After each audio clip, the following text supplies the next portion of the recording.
approaching the top end above Drew Stainton. This is the A30, it runs across the top. Now, I believe the royal family, in league with the Bilderberg Group, have essentially captured the entire southwest. They've linked and blocked certain areas and certain things that I've been talking about.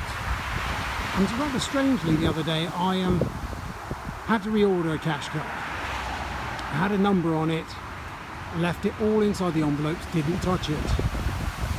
Did not touch it once. And because I previously cancelled the other card, I mean that's how you work it. So, okay, I did that. A few nights ago, I just tried out whether I could get the premium subscription to YouTube. And it allowed me to.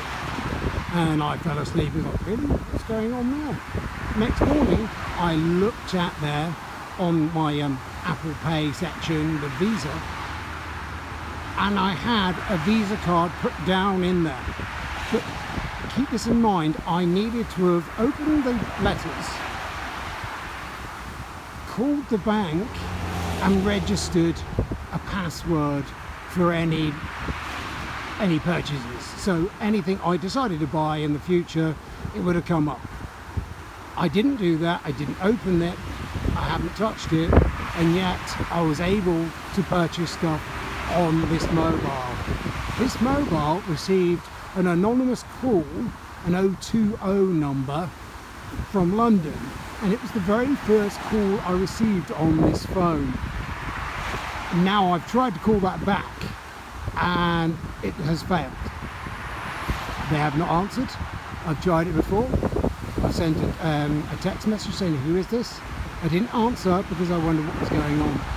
But now this sounds a little bit conspiracy theory-esque, but if someone did use Pegasus 2 and gave me a call from London, I don't know whether that was in some way government funded, Saudi, Chinese, who knows.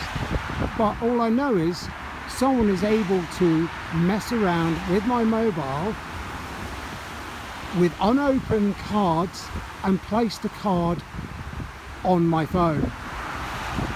So I could make purchases, which is strange because I never did it unless I've got this bout of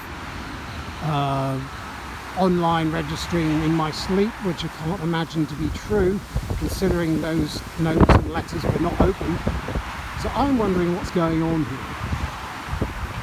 This needs clarification. Now if this is true, I'm speaking and they are hearing. Because obviously with a lot of phones you have an inbuilt microphone, and it has been shown that people can access your data via that and figure out what you're talking about.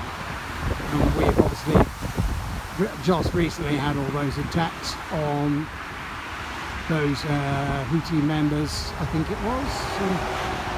I'm terrible with all this political stuff, but essentially people being blown up via,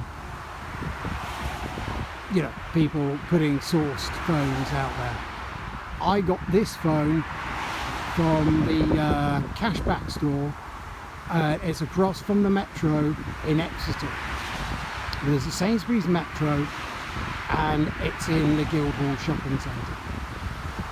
And directly across, just a little bit on the left hand side from the Sainsbury's, which is in the corner, you will find there's a cash converters. That's where I got this from. So I don't know what this is going to sound like, and I apologise if anyone kind of goes, what the WTF is this? But I have to put this down, and this I'm just going to continue to record all these people using areas, blocking driveways.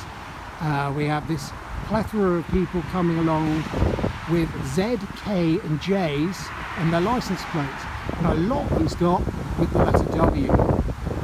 I mean a lot. There's so many Z's and K's in these license plates that it just looks really suspect. But okay, that could be me. But what isn't me is the kind of the blatant use of drones at night in the night sky, looking like stars but shining all too brightly. and people making noises of owls in a valley that doesn't support owls because there are no flat areas or regions for the owls to hunt. Anybody with half a brain knows this. Anybody with any experience of wildlife would know that. These sound like humans trying to sound like owls, and it goes off just about nearly every night. And then it'll stop, and then it won't, and you know, it's back and forth. But what is also, I think I have recorded, and maybe I should do it some more, I have recorded the sounds coming off from the wood pigeons, making incessantly weird noises, going up and down in tone and pitch. It's really odd. And they're making mating calls in October. Now, I believe this has something to do with the chap that's recently, in 2016, moved into the old rectory. Brown beard, a bit of a weird, vague sort of smile. I thought it was just on the spectrum. About 6'2", 6'3", chubbyish face, very smiley, but it's kind of an off-putting smile. Now, he bought that house from the Emanuels. So Oscar Emanuel, his mum and dad, Stephen and Lucinda Emanuel, owned this house. And it's called the Old Rectory. It's in Drew Stainton. You can't miss it. It's across from the toilets. There's a wall all the way around it, and there's a road going down to Fingal Bridge. Now, I believe this guy has been brought in by the British royal family, has connections to the Bilderberg Group, the Saudis, and the Chinese. Now, this is up to me to prove this, but I am putting this all up, and this is going to be seen by everyone.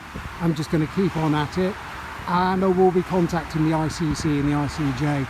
I need to find a human rights lawyer that isn't in the pocket of the British royal family.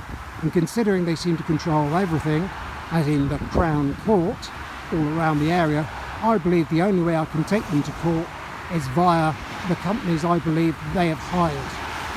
They have hired to hound me and my dog. I've been poisoned, I've been followed, I have had a whole load of facile attempts, pathetic attempts at, well, scaring me really, I suppose. It's intimidation. Here we go. Here we have another little one with a K in its license plate, just stopping off that. So, there's been an awful lot of these, and I've been getting loads and loads of cryptic questions, really stupid questions at times, like someone that's being told via a proxy something to say. Now, I think this is a technique and tactic just to confuse, to hold me back. I need to find myself a lawyer. I need, if you looked at I would say my genetics. So you could do a specific blood test for genetics for me, myself, and perhaps my dog, just to have a look. I don't know what my blood type is. No one has told me. I don't know really where I was born, although I do have a latter day signed birth certificate, which clearly isn't from 1976 when I was born. More to come later, and I will keep adding this to the mix. Goodbye. Here we are.